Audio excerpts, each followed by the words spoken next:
Hello guys, બધાને રામ રામ ને સીતારામ બધાને.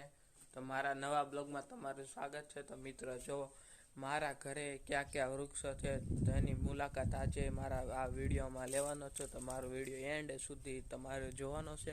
તો મિત્રો, ચાલો આપણે વિડીયો ચાલુ કરીએ. જો મિત્રો, તમે આ જોઈ શકો છો, આ છે તુલસી માતા. પછી તેની બાજુમાં છે આંબો. જોઈ લો મિત્રો, આ આંબો કહેવાય આને. અને મિત્રો, જો આ મકાઈ વાવી હતી મેં. અને મિત્રો, જો આ પાછળ જોઈ શકો તો તે છે જામફળી. તેમાં જામફળ હવે આવશે, ચોમાસાની ઋતુ છે એટલે. અને મિત્રો, જો આ વાડીએ તો ઘણી બધી વસ્તુઓ વાવી છે, તમને પણ દેખાડ.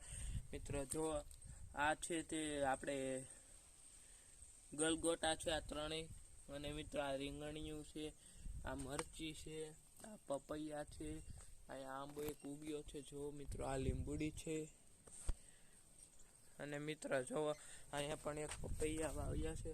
અને મિત્રો, આ શું વાવ્યું છે તે તમારે કોમેન્ટમાં જણાવવાનું છે. મિત્રો, તમે ફરજિયાત જણાવવાનું છે તે કઈ વસ્તુ છે તે કોમેન્ટમાં જણાવવાની છે.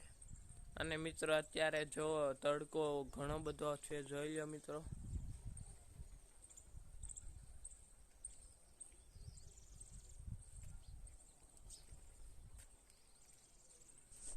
અને મિત્રો, અહીંયા હું મારો બ્લોગ પૂર્ણ કરું છું. તો આ વિડીયો ગમ્યો હોય તો લાઈક, શેર અને સબસ્ક્રાઈબ કરી દેજો. બાય બાય મિત્રો.